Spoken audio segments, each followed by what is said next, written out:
Okay, so let's start. The very first thing that you should have done is to have done the stroop task, and before you did that, you should have recorded your beats per minute, your heart rate. So in this case, you can see that I've done the stroop task, and my speed congruent is 575 milliseconds, my incongruent speed is 770 milliseconds, and the stroop effect is 195 milliseconds. So you probably wanted to have written this down. Either way, you wanted to have saved this data. So if you wanted to have participated in what was going on in class, you would have written this down and then have responded to my form. That's already passed by now. But what you do want to do after you push the space to make that go away is show the data, scroll down, click and drag from the top left-hand corner all the way down to the bottom right-hand corner. Once everything's highlighted, hit the Command C on a Mac file or the Control C on a PC, and then go into Microsoft Excel. We're going to go into Microsoft Excel and we're going to create a new workbook.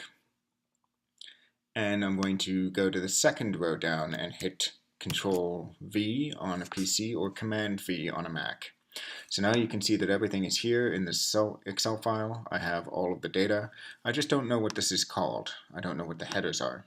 So how do I find out what the headers are? Well, I go back to Side Toolkit and I'm going to go to the experiment library and I'm going to find the stroop task again. So let's find that. List of experiments. Stroop task is the second one down. And you will find, if you scroll down enough, that there is a key that will tell us exactly what is going on. Again, you can select these and copy them, and we'll go back to the file that we just created. Well, now we have a list of all of the different names, and we can put them in here. So this one is called the block name. You don't have to use the underscores. I tend to use them because in programming, if you have spaces between things, it will screw things up. But since we're not going to be programming, don't worry about that. So name of the word, the color of the word color.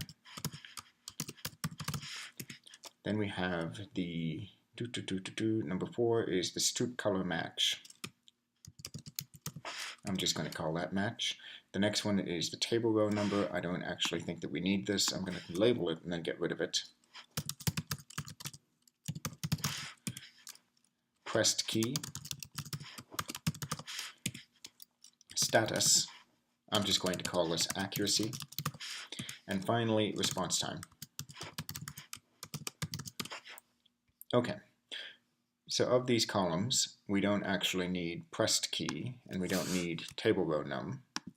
And match is definitely going to be useful, so we'll keep those. Okay, so accuracy. Let's have a look at that. Status here is 1 is correct, 2 is wrong, and 3 is timeout. For our purposes, we don't really care about responses that are 2 or 3. So let's find anything in here that's a 2 or a 3 and just replace it with a 0.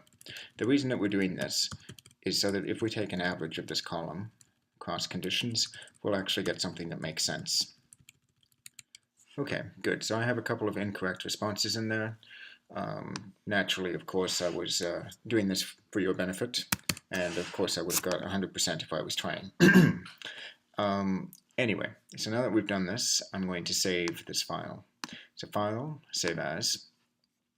You can save this wherever you want. Just save it where you will recall that you have it. So in my case, I have a new folder somewhere in here. Volumes Teaching. It should be under there. Teaching How to JASP. Okay, good. So I'm going to call this one JA Response Times, or JA Stroop. Let's just call it that. And I'm going to call this, I'm going to save it as just a, I suppose this is just an Excel file at the moment. We'll see if we can export it as a CSV file in a moment. File, Save As.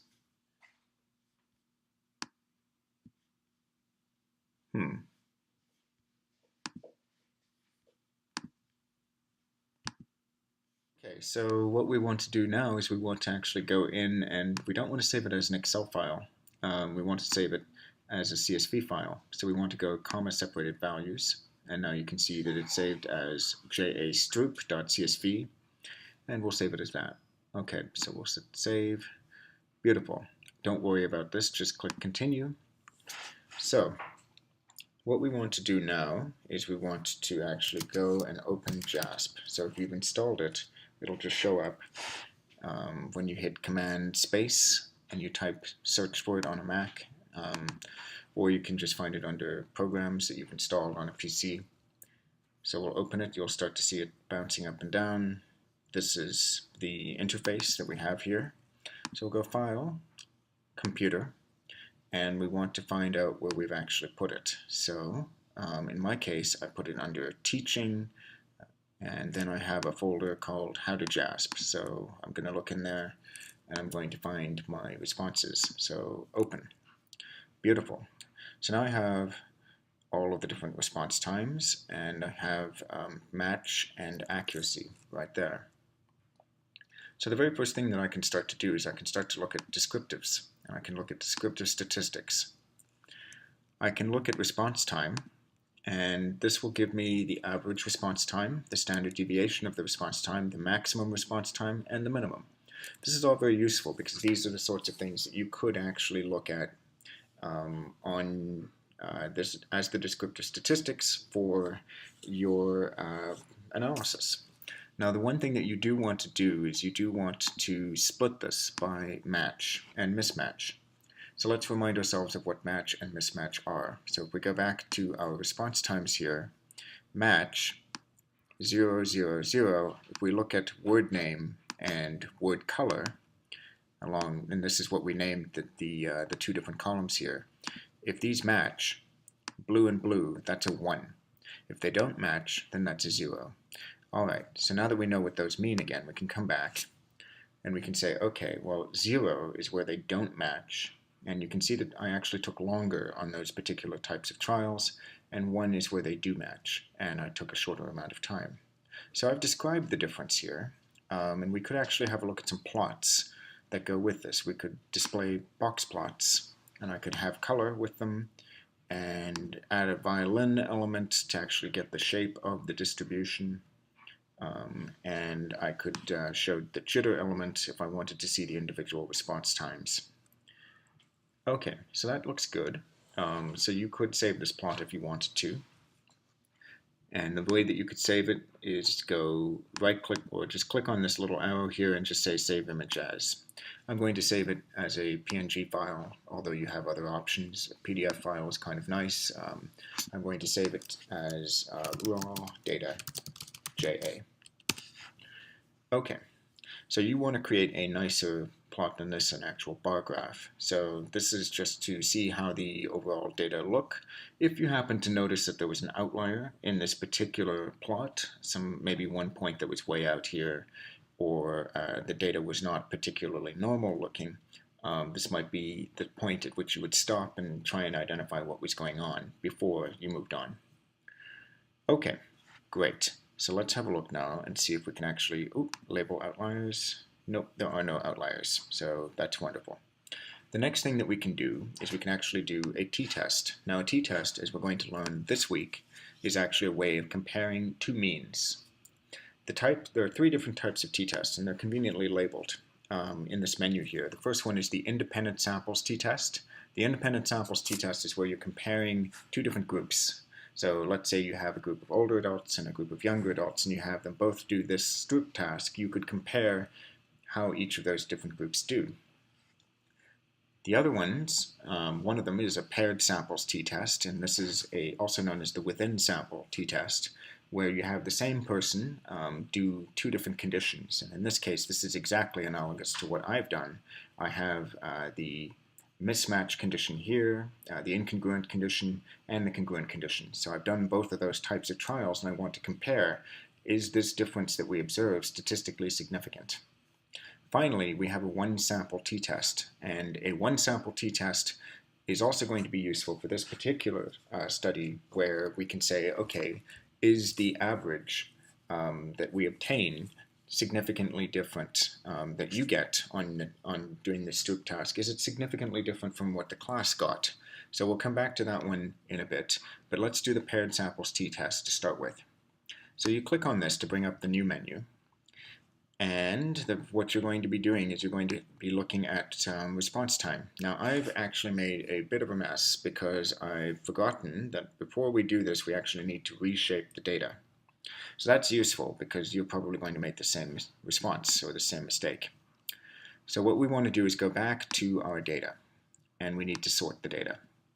So we're going to sort it by match. We also probably want to remove those responses that are not accurate. So we'll start with that.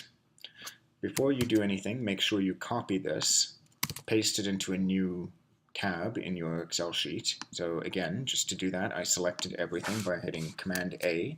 That would be Control A on a PC, or you could just click and drag to select everything. Then you want to hit Command C or Control C on a PC, and in the new tab, just hit Control V or Command V on a Mac. Select the row by hitting the left-hand tab, the number, and you can see that I'm selecting ones with accuracy of 0. And I'm just going to hit Command on a Mac or Control on a PC to select all of those rows where there is a 0. Alright, once I've done that, I can right-click and say Delete. Remember, you're not deleting this in the original data set. I've still kept those points there. I'm only doing this in my data set that I've copied. Okay, so now I've got this, and now I want to sort it. I'm going to sort it by going in and saying, okay, let's see. I want to sort by data, sort, and I want to sort by column match. Okay, once you've done that and you click OK, you're going to have everything that is the mismatch condition, and we can tell that again by looking here. We have the word name and the word color, and you can see that they are not matching there. That's all of the zeros. And then at the very end, you have all of the match conditions here.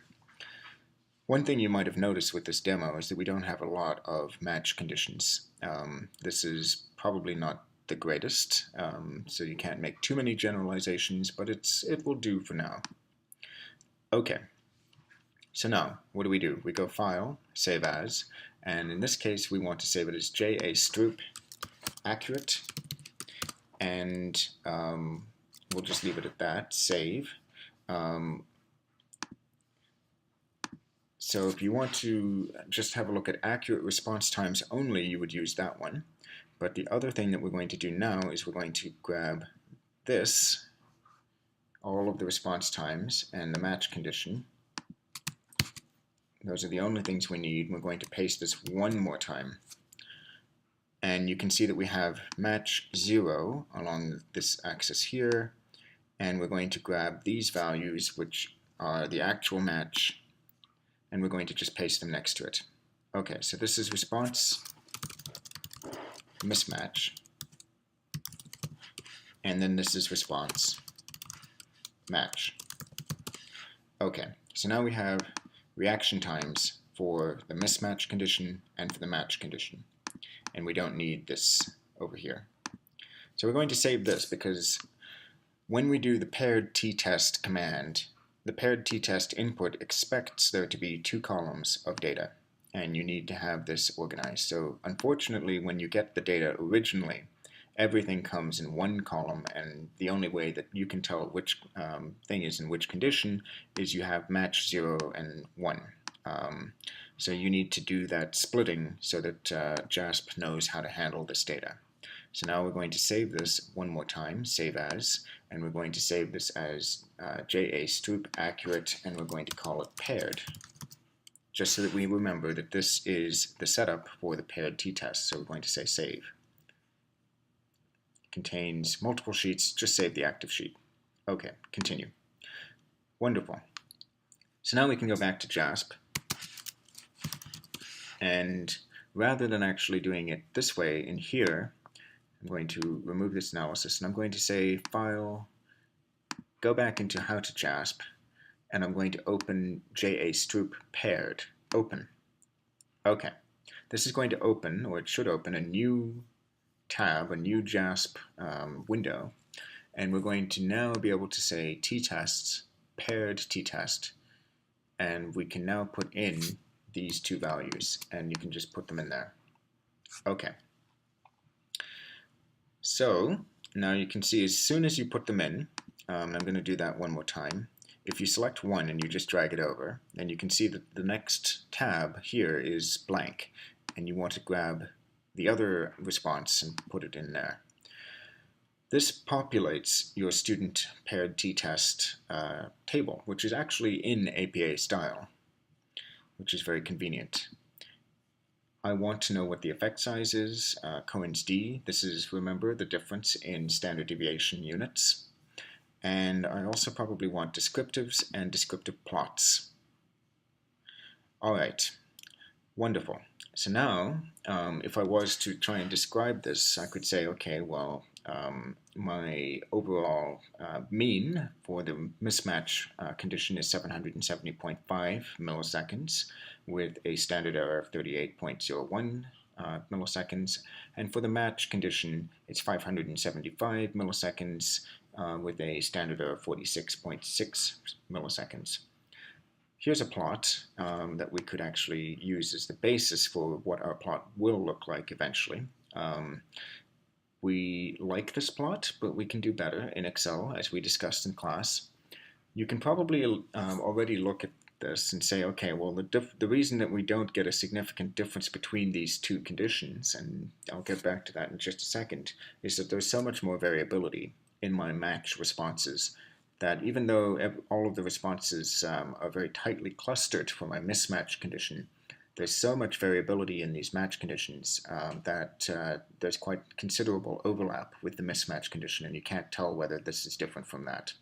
So although there is a qualitative difference, and indeed the effect size is rather large, I would need to probably have a great deal many more responses in order for this difference here to become reliable. So let's go back through this table. T, this is the T statistic, and this is the degrees of freedom, so we would write it as T, open brackets, 7, close brackets, 1.85 equals, close brackets equals 1.851, comma, P equals 0.1, comma, D equals 0.66, and you'd round up. So in this case, although there's a fairly large effect size, the difference between these two conditions is not significant. All right. So now, let me find out whether my Stroop effect is actually different from the class's Stroop effect.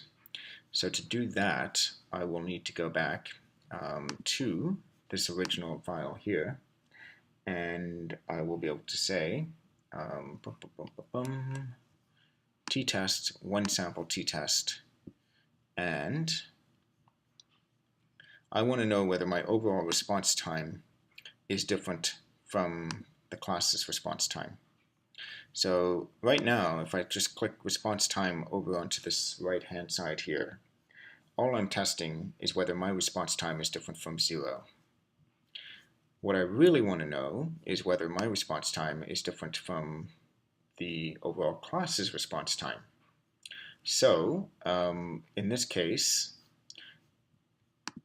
because I'm just saying the average response time in general, and I'm not talking about the Stroop effect, I would need to say, okay, well, equals average.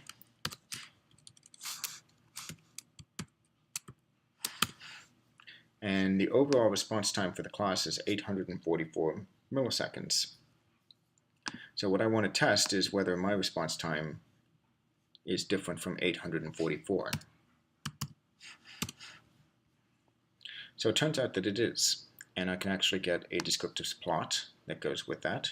That's 844. I'm significantly faster than 844 milliseconds, so on average, I tend to be faster than people in the class.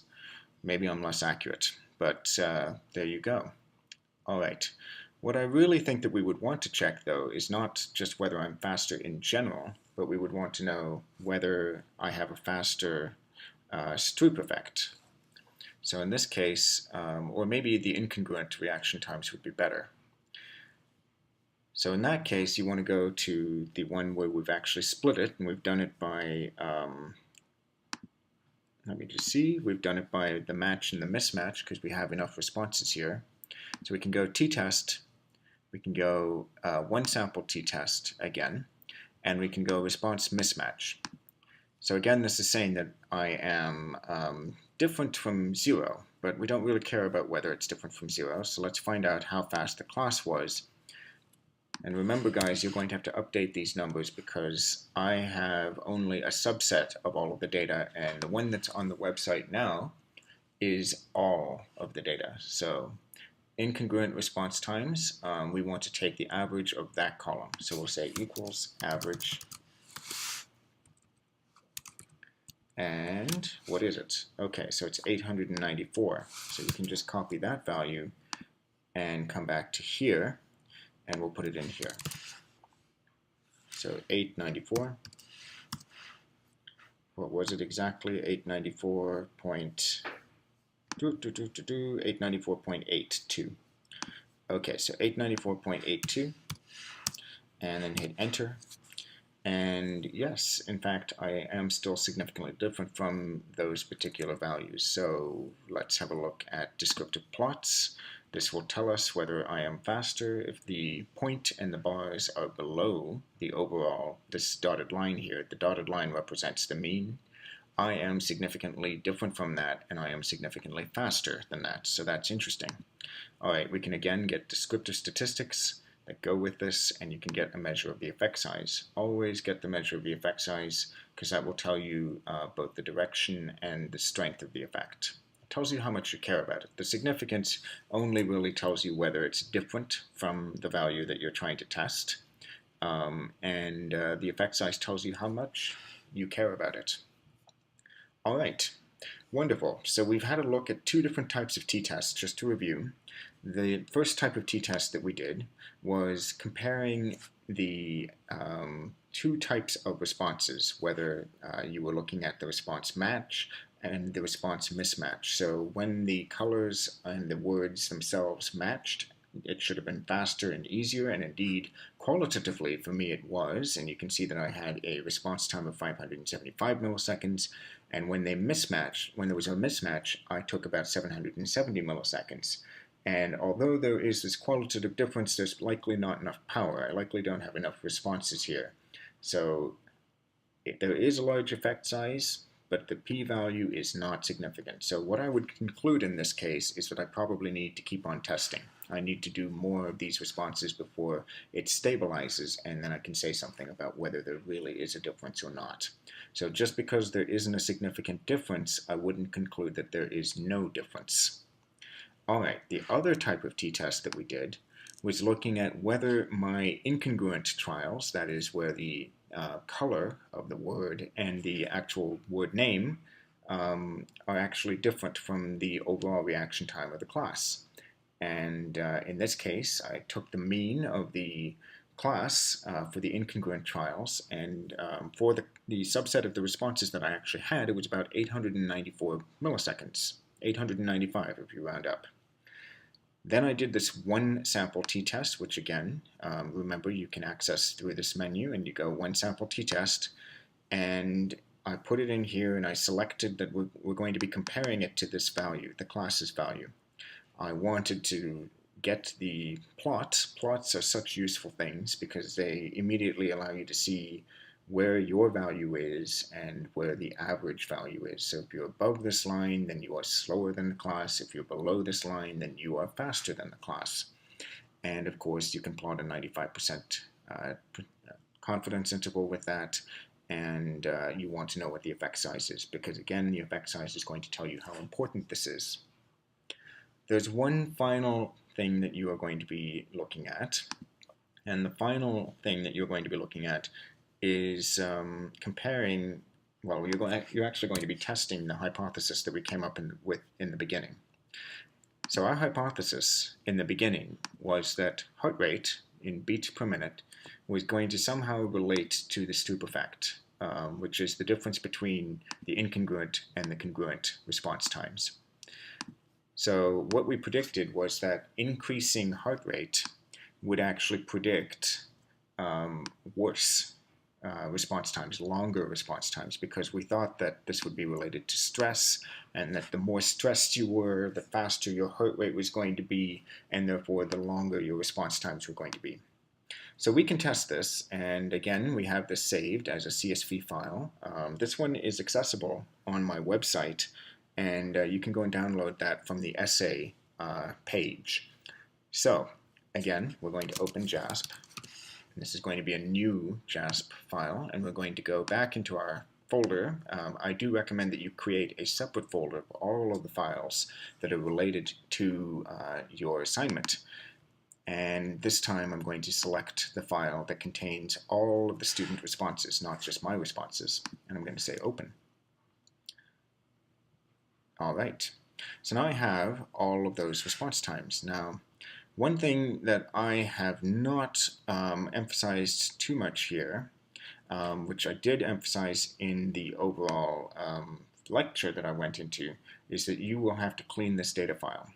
A lot of you, when you were responding, you put in things like this. You put in 1,120 ms, which means that if you try and load this into another program, this entire column, it doesn't know what to do with this. It doesn't know whether this is numbers or whether it's characters or a mixture of the two, so it just says, I don't know how to deal with this. So make sure that you go in and you remove any of those responses that look like they are coded with milliseconds in them. There's also one person here who put in 1 minute for the strip task. Now that is a clear outlier, and we did, if you actually looked at a box plot and you said label the outliers, that person is so far out that yes, they are indeed an outlier, and you can remove them, because the rest of these people are all in hundreds of milliseconds, not in thousands of milliseconds. Okay, remember that once you make any changes to this file, you need to save it. Don't worry about the warning again, and then go back to JASP. Okay, so now we're in here, and we have a whole bunch of different items. Now, I don't care about the student number. I don't think that's in the file that I gave you. Handedness might be interesting. Gender might be interesting. Heart rate is what we're testing, and we're also interested in strip effect. So, how do we do this? Well, you go to regression, and you can go correlation matrix. There's some other things under here, such as linear regression and logistic regression. Ignore those for now. I mean, linear regression you will see in the second part of this course if you take that. Logistic regression is where you're simply predicting group membership from a continuous variable. So don't worry about these two right now, and definitely don't worry about the Bayesian options. Those are cool, and I like that they have them in the software package, but for the purposes of this assignment, you can focus on just correlation. So what do we now want to look at? We want to look at what is your heart rate and what is your strip effect. So select both of those by clicking and then hitting Command and selecting, and then just hitting the arrow to drag those both over. All right, so the hypothesis is that they're correlated, and we want the correlation matrix. Okay, so this is very similar to the type of plot that you need to create. You probably want to create this in Excel because this is not quite formatted properly, but it's definitely going to be confirmatory of whether you've done this correctly or not. So you could look at this and look at whatever you do in Excel, and if you produce something that looks very similar to this, then you know you're on the right track. All right, so is it correlated? Well, the value here is negative 0.208, so it's actually in the opposite direction from what we had predicted. We had predicted that heart rate would actually increase reaction times. What we find is that heart rate is related to faster reaction times. That's interesting. Okay, so if we wanted to know how much of the variance this explains, we could go into calculator, and we could say, okay, 0.208, and take the square root of that. Actually, we want to square it because we want to find out how much variance there is. So just hit square, and we can say, okay, well, that's about 4% of the variance. It doesn't explain a huge amount. All right. Now, one of the things that you can do is you can start to look at these types of relationships by gender or some of the other variables that we have. So in our case, we have handedness and we have gender. We didn't include any other variables because that gets very, very complicated. So let's have a look at what we have here. We have handedness, right? A couple of people with left, probably not enough people with left-handedness to actually test the difference, but you can confirm that. If you have more than 10 people, you might get something that looks interesting. On the other hand, we do have about 15 or 16 men, maybe more, in the full data set, so you can actually split this by gender. And if we want to do that, you could go back to the original data set here, and I've ordered this by male and female. So what we can do is we can actually go and split this so that we can look at them separately. Alright, so how do we do that? Well, I'm going to just copy all of these values here, and I'm going to paste them into a new tab. Again, I'm using my Command C and Command V to paste. I also want to grab the headers at the top and put them in so that I know what I'm looking at. This is all of the men. So I want to now say File, Save As, and I'm just going to call it Responses, but I'm going to say Men. I'm going to do the exact same thing, remembering to save only the active sheet, not overwrite the other sheet. I'm going to do the exact same thing with all of the women, except this time I can select the top as well.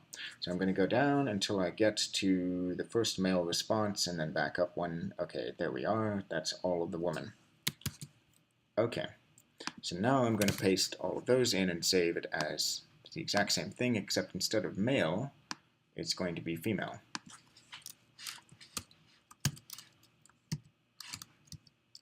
Or just woman. Okay.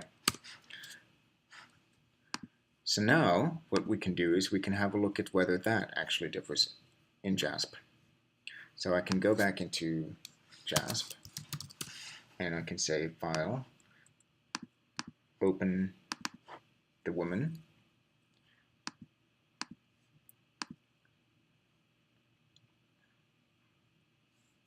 by the way, you should be saving these files as you go along. You can go File, Save As, save it into the folder that you want, and make sure that you do that because then you'll have a record of what you've done.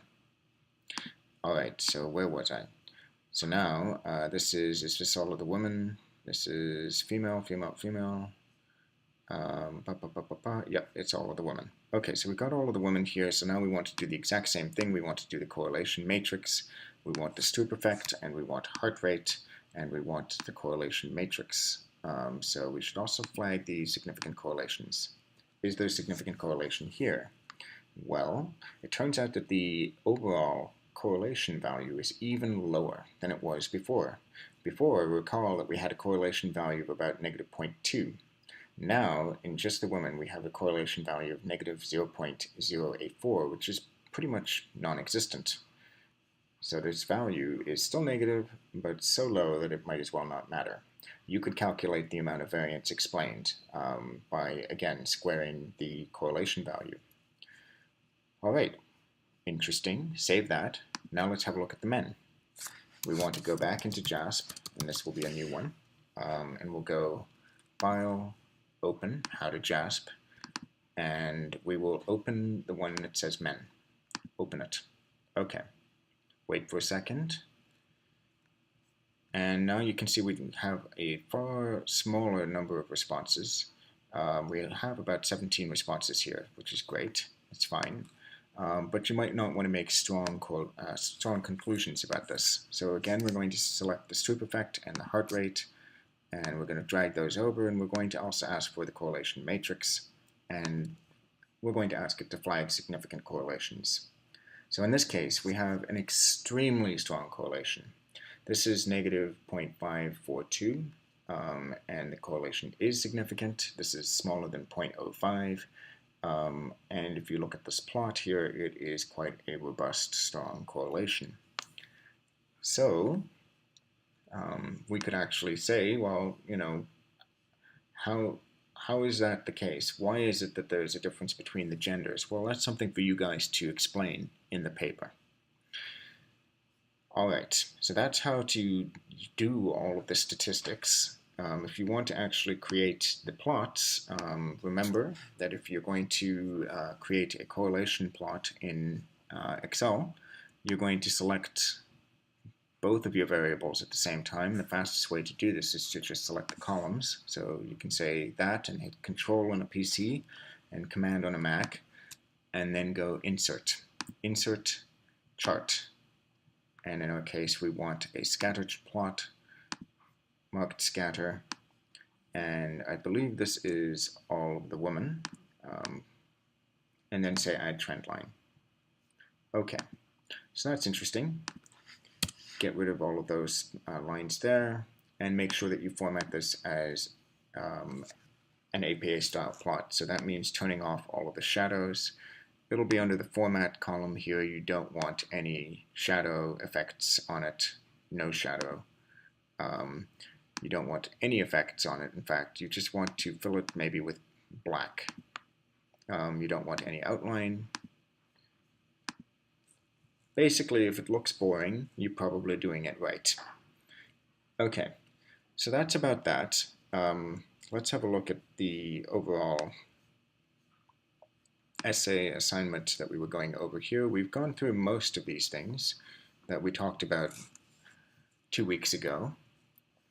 We remembered to remove the outlying responses. We've removed the inaccurate trials. We've saved all of the intermediate steps.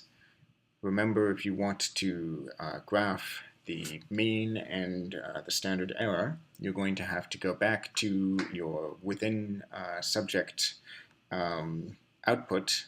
This is your repeated measures t-test, and you're going to have to ask for the descriptive statistics, and you can plot these values, which I'm going to zoom in on. It's the mean and the standard error. So you can take those values and you can plot them in Excel.